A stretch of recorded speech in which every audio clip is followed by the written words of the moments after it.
I'm Taryn Rosenkranz, and this is Political TrailMix, where strategy meets storytelling, and every episode unpacks the people, power, and politics shaping our country. Let's dig in. Hello, and welcome to another episode of Political TrailMix with Taryn. Today, we have with me Kelly Grace Gibson. As usual, this will be another fun discussion with a wonderful political operative who works all across the country doing different exciting things, helping Democrats to win. But another little role and discussion tidbit for today's Trail Mix is that Kelly is the vice president of the American Association of Political Consultants. So we're going to have a little bit of a talk about what it's like to kind of work with the other side of the aisle and a little peek behind the curtain on that as well. Kelly, tell me all about yourself. Thank you for having me, Taryn. I love your podcast. I'm honored to be a part of it. Yes, I'm a political media consultant. I have been doing political media for 22 years. I think it's my 11th cycle across many different agencies, including at one point my own. So have had like a pretty wide experience in understanding how this space works. It's obviously changed a lot. It's changed a lot in the last 12 months when you think about the advent of digital advertising, which I'm sure, Taryn, you talk a lot about on your podcast. But mostly what we care about in this work, as we've always cared about this work, is how do we communicate with voters to tell the story of whatever we're trying to accomplish on Election Day, whether that's getting a Democratic candidate elected or the passage of a progressive ballot measure or running an advocacy program on behalf of like good value-centered organizations. And it's really a never changing, always evolving, strap in, buckle your seatbelt kind of job to have in general, but even more in this divisive political ecosystem, which is why the work at the AAPC is so interesting in contrast with the everyday work of the job. Oh, 100%. And I love the buckle up seatbelt moment because I do think that that's probably what I do every morning when I wake up. I'm like, okay, let's do this. We can do it. We can do it. But let's talk a little bit more about the AAPC for a second and about working with the other side there. I know you have to kind of come together. It's what's not working in Washington, right? Like coming together. But I do think it's also really interesting over the years that we've both been on the board that they do things differently in some ways. In some ways, they do things really the same. So I'm just kind of curious, what do you feel like you've learned from the other side? Like, what's your big takeaway? For folks that listen to your podcast that don't know anything about the APC, it's our industries association, our professional association. It's intended to create services for political consultants on both sides of the aisle. It's to bring people together in community, to share best practices, to award really great work with trophies or unique messagings, to give people a platform that are doing interesting, good work, both in the interesting and good work tactically and both in a content capacity. So, I think what is so interesting and what I've learned is in this work that we do, what we have to do every day is figure out how to beat the other side, whatever that looks like. So you, as we know, all operatives in this space, you are working with a team, you're understanding the dynamics on the ground, you're getting some polling, you're figuring out with the other teams how you're going to like just kick the shit out of whomever you're running against and there is so much value in the advancement of any singular party's work in doing that in that job, but it at times can feel like we're not like really making things better in this country in terms of like getting together and talking to people that don't agree with you.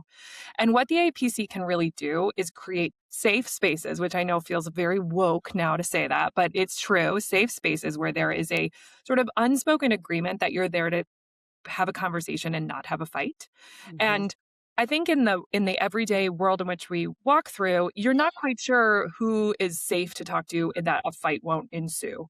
And there is something so valuable about sitting down as professionals that share some version of the work that you do with somebody who on a normal day or in a normal circumstance, you can't ask questions, you can't share ideas, you can't say, oh my God, you were on that race last cycle. I was so impressed by this particular messaging, or I was so impressed by your field program. How did you guys do that? Like, how did you think to do that? And then they're sharing back in the other direction that makes us all better practitioners of the work. And if the race is already settled, it doesn't feel like you're in real time sharing state secrets. Also, generally speaking, Republicans are pretty fun people. which like may be controversial, but I was raised by Republicans in Buffalo, New York. I have a lot of family that are Republicans. I joke that I like, and at my firm, I'm the one that speaks Republican. Um, but there is something to be said about like finding the human in the Mhm. opposition and just appreciating an interesting, funny, fun person for what they are. Yeah, and I do think that part of what like appealed about Trump to people, just not even just Republicans, but just across the board, was this like ability to feel like they could be honest, and Uh-huh. whether that was a good or bad thing in a lot of people's minds, right? But it was like this feeling of being honest and being able to like ask the questions. And I do think that's really, really important. And I do like that we work with people on the other side sometimes about things that affect both of us in the industry. AI is one of them. We can talk a little bit more about that. But like, I just feel like it's so important that we have those conversations because I think people stop talking, and it's really easy to not have the conversation or just make a comment online and make it about that. And really like this curated news that we all get is like kind of part of the problem in my mind because it means we're only hearing one side of the story. So we need people like Kelly who talk Republican in the offices, but who really can have those conversations. What story do you kind of think Democrats should be telling? What should they be talking about this cycle? You are a storyteller. This is what you do. You make the ads that help convince and persuade people to vote for the Democrats. And I'm curious what you sort of think will be the overarching narrative. I think a part of what is a problem for our party is we are afraid to do things that we don't know have successfully worked in the past.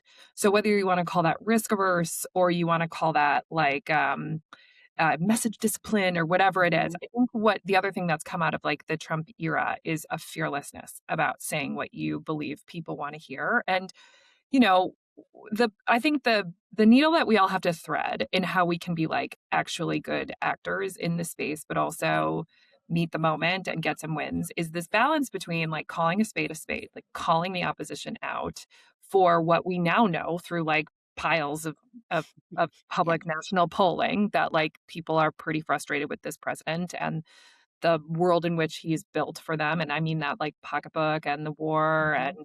um, and I think that, we wanna Democrats, we always wanna say, like, "Let's keep it positive. Let's just talk about affordability. Let's talk about affordability over and over and over and over again." And I don't think that's problematic, but I do think figuring out how to tell people that they get the chance to make a different decision again. It was cool that they voted for Trump, fine with us, whatever it is, but, like, it didn't work out, turns out. It Yeah. turns out that, like, he didn't do what he said he would do. You didn't know he wasn't gonna do what he said he did for all intents and purposes. Of course, we know he wasn't gonna do what he said he did, but that's not the fault of the voters.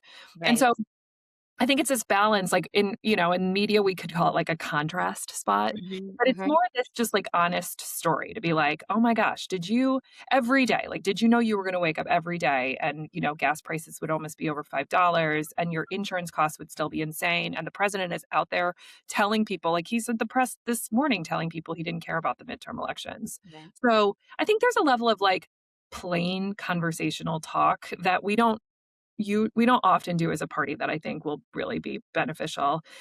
Less shiny, more real. Yeah, no, for sure, for sure. I think that's so right.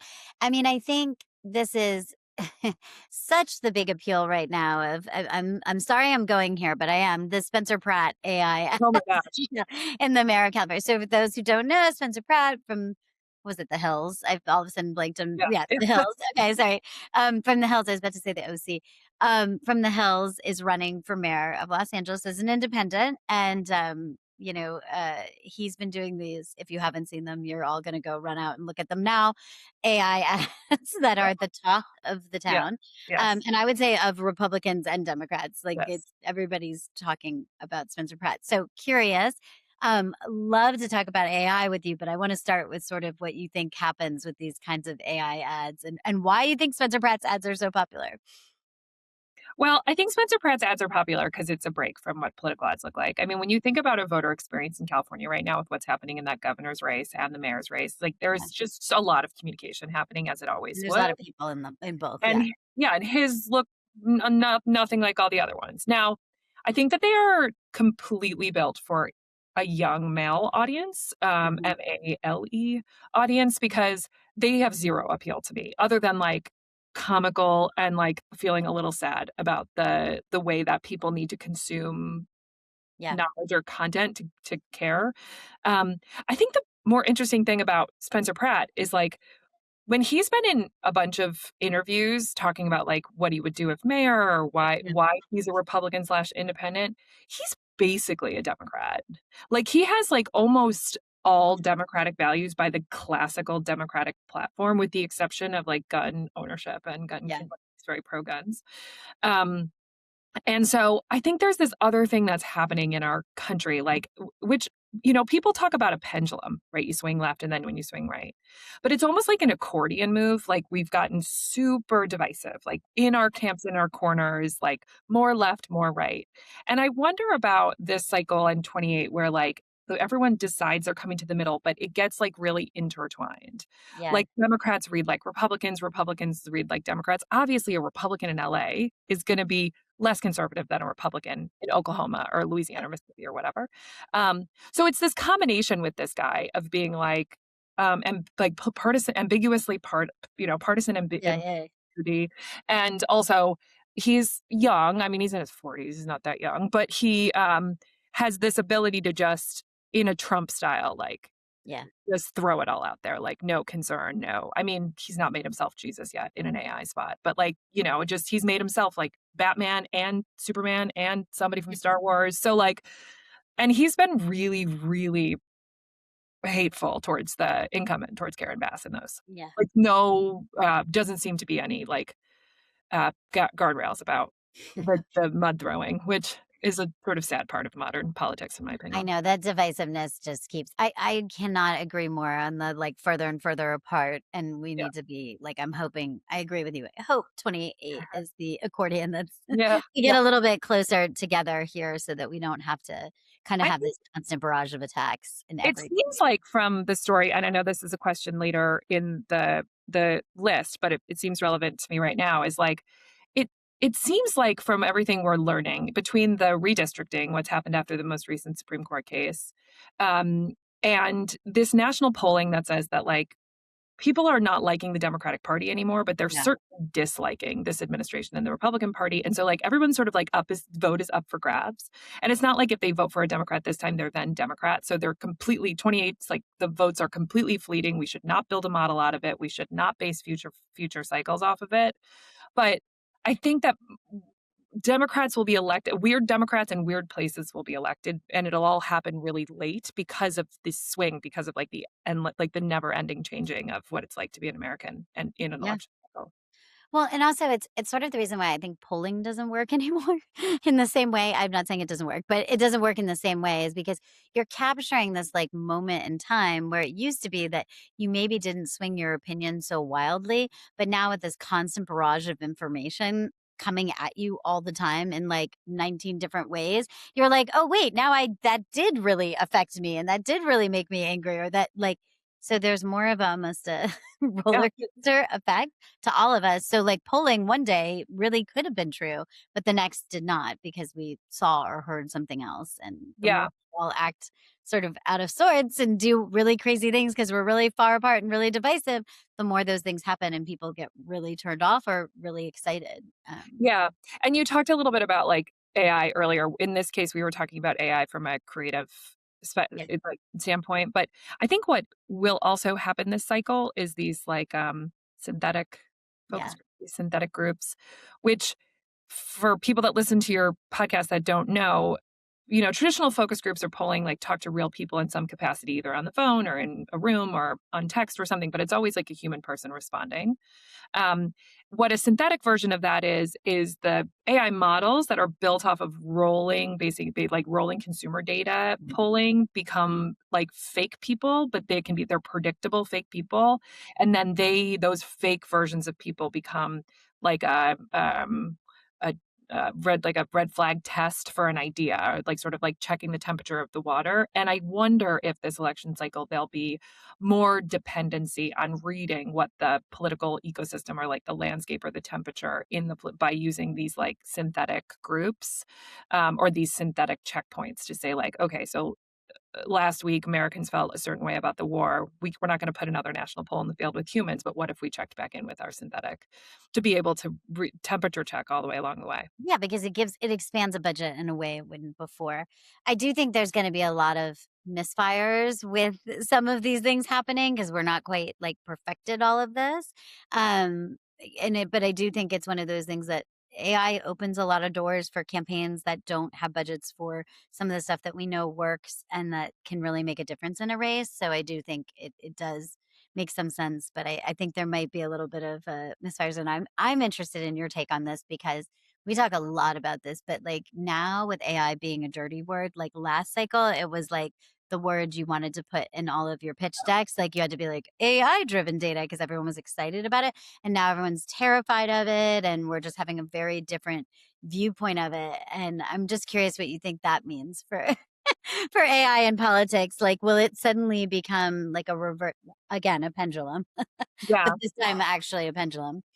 I think that that's the thing that we have to, or the thing that I think about is that there's sort of two AI camps. There's like the tool AI, the things that people are using, integrating, finding efficiencies, helping you cook a dinner out of an empty pantry, all that, just tool AI. And then there's like AI corporations and AI money.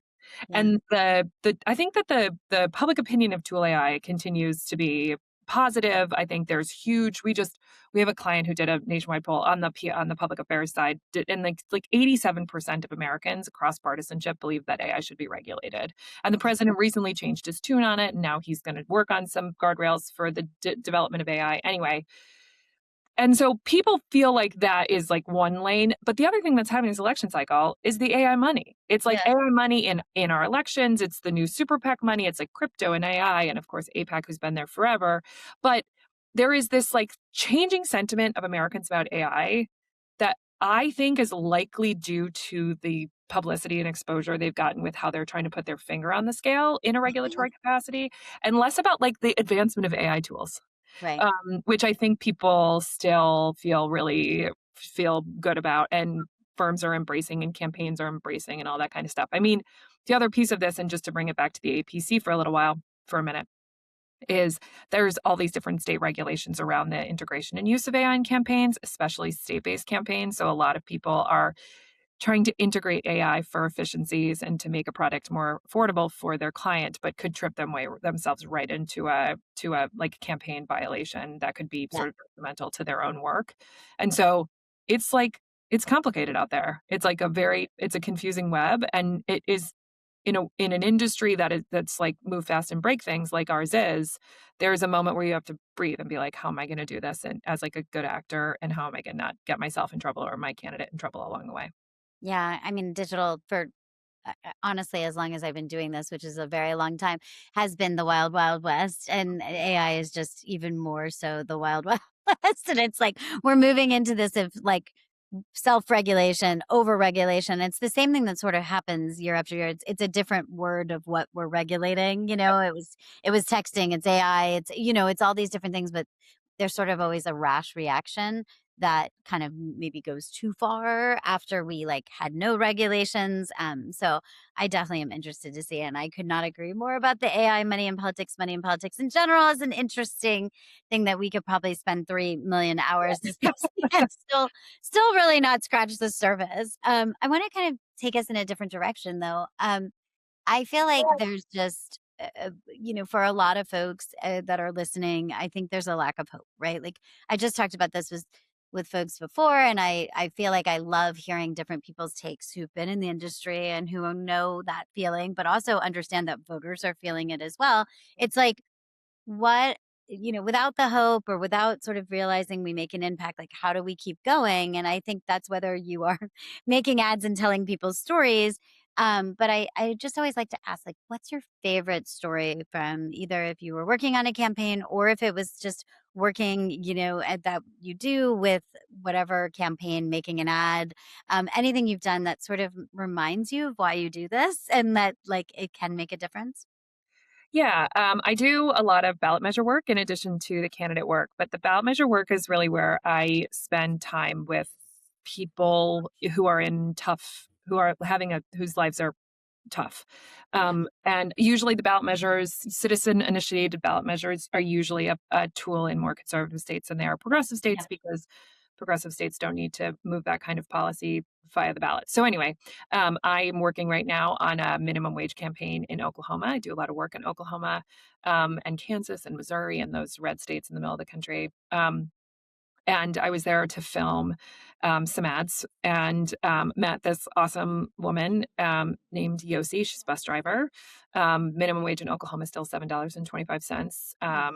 If you work a full-time job making minimum wage in Oklahoma, you make $15,000 a year. Nobody can live on that kind of money. So it feels like important work. The Republicans are working really hard to defeat the measure. But Miss Yossi showed up. She stayed all day. Turns out that, as we all probably expected, she's not only a bus driver, because you can't just be a bus driver. She also works at a gas station. She was diagnosed with cancer last year. In order to fight it, she had to take a bunch of sick time, which means she ran out of all of her savings. But here she was showing up, and she's like, but these kids, the kids, they love me, and I love that job. And it feels important to me to do that work. And when you think about her life versus my life or somebody else's life who has it pretty good and is still checking on their bank account and trying to make things work, you just realize that human resilience, American resilience, is unique and special. And Yossi certainly believes that her voice matters, her vote matters.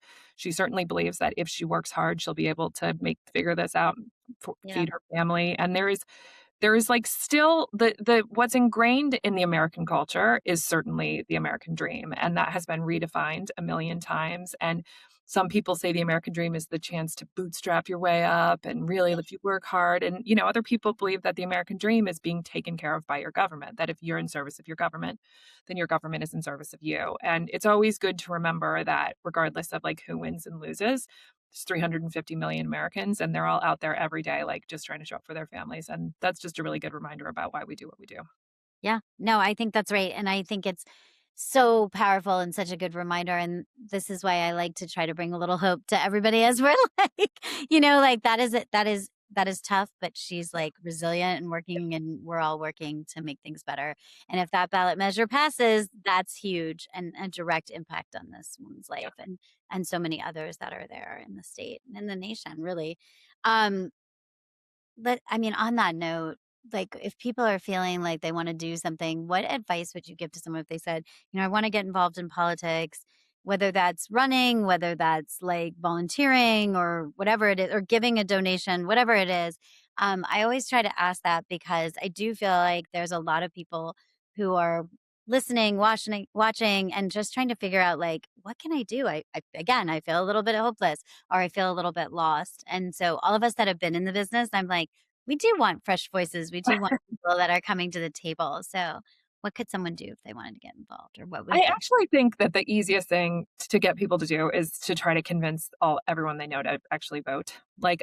When you think about turnout in this country, that the outcomes of these elections are so big. They've always been big, but they're bigger all the time right now, especially in these midterms for Democrats, that if you're a person who wants to figure out how to become more political, then doing text time or call time with your friends to be you should really vote. And then if they're well, I'm not political, make the case for it. I think people will be surprised at how big their personal networks are and what a difference that could make. Certainly, I'm working for the Kansas caucus, and they're those districts are 4,000 people. So you think it's not a big deal, but you can flip in these red states. If we're trying to beat a supermajority, we need to pick up 5 seats. If you break a supermajority in Kansas, you keep abortion legal, you fund your public schools, you protect trans youth.